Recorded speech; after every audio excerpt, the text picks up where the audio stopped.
But Rich did not propose to Kathy that night. He broke up with her. As deeply as he cared for Kathy, and he did, he simply wasn't in love. Kathy was shattered. Her heart was truly broken, and she now faced yet another recovery. But 5 months after the breakup, Kathy still couldn't stop thinking about Rich. Her heart was still very much broken. The question is, why?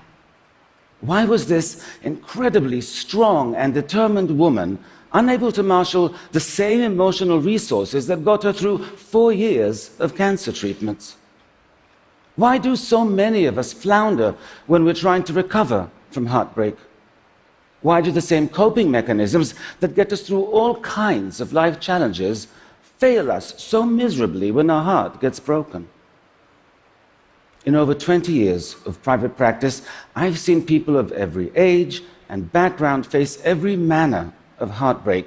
And what I've learned is this: when your heart is broken, the same instincts you ordinarily rely on will time and again lead you down the wrong path. You simply cannot trust what your mind is telling you.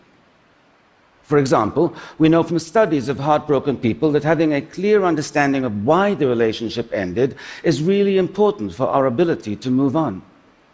Yet, time and again, when we are offered a simple and honest explanation, like the one Rich offered Kathy, we reject it. Heartbreak creates such dramatic emotional pain, our mind tells us the cause must be equally dramatic.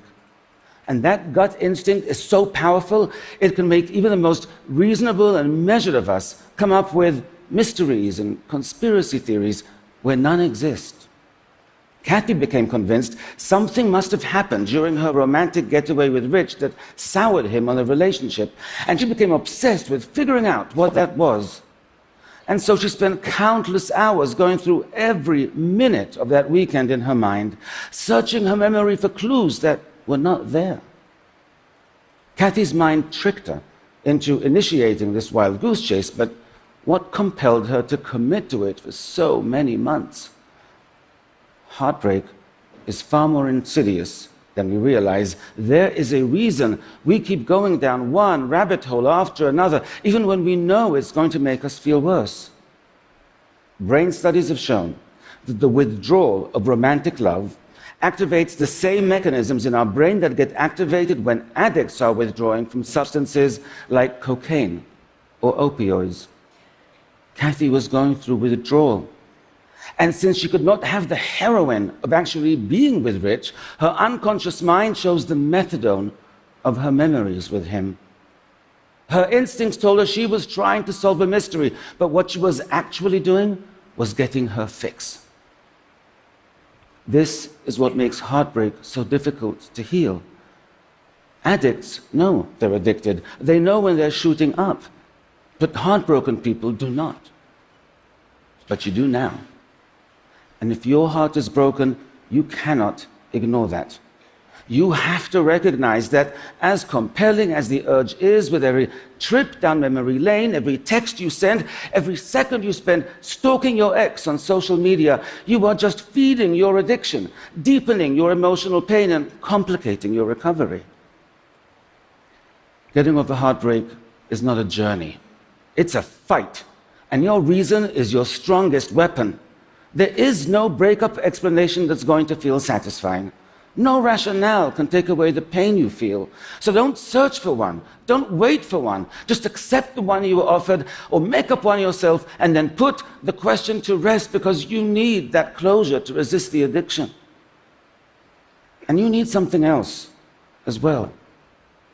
You have to be willing to let go, to accept that it's over. Otherwise, your mind will feed on your hope and set you back. Hope can be incredibly destructive when your heart is broken. Heartbreak is a master manipulator. The ease with which it gets our mind to do the absolute opposite of what we need in order to recover is remarkable. One of the most common tendencies we have when our heart is broken is to idealize the person who broke it. We spend hours remembering their smile, how great they made us feel. That time we hiked up the mountain and made love under the stars. All that does is make our loss feel more painful. We know that. Yet we still allow our mind to cycle through one greatest hit after another, like we were being held hostage by our own passive-aggressive Spotify playlist. Heartbreak will make those thoughts pop into your mind, and so to avoid idealizing, you have to balance them out by remembering their frown, not just their smile, how bad they made you feel. The fact that after the lovemaking, you got lost coming down the mountain, argued like crazy, and didn't speak for 2 days. What I tell my patients is to compile an exhaustive list of all the ways the person was wrong for you, all the bad qualities, all the pet peeves, and then keep it on your phone. And once you have your list, you have to use it. When I hear even a hint of idealizing or the faintest whiff of nostalgia in a session, I go, phone please. Your mind will try to tell you they were perfect, but they were not. And neither was the relationship. And if you want to get over them, you have to remind yourself of that frequently. None of us is immune to heartbreak. My patient Miguel was a 56-year-old senior executive in a software company. 5 years after his wife died, he finally felt ready to start dating again. He soon met Sharon, and a whirlwind romance ensued. They introduced each other to their adult children after 1 month, and they moved in together after 2. When middle-aged people date, they don't mess around. It's like Love Actually meets The Fast and the Furious. Miguel was happier than he had been in years, but the night before their first anniversary, Sharon left him. She had decided to move to the West Coast to be closer to her children, and she didn't want a long-distance relationship. Miguel was totally blindsided and utterly devastated. He barely functioned at work for many, many months, and he almost lost his job as a result. Another consequence of heartbreak is that feeling alone and in pain can significantly impair our intellectual functioning, especially when performing complex tasks involving logic and reasoning. It temporarily lowers our IQ. But it wasn't just the intensity of Miguel's grief that confused his employers, it was the duration. Miguel was confused by this as well, and really quite embarrassed by it. "What's wrong with me?" he asked me in our session. "What adult spends almost a year getting over a 1-year relationship?" Actually, many do.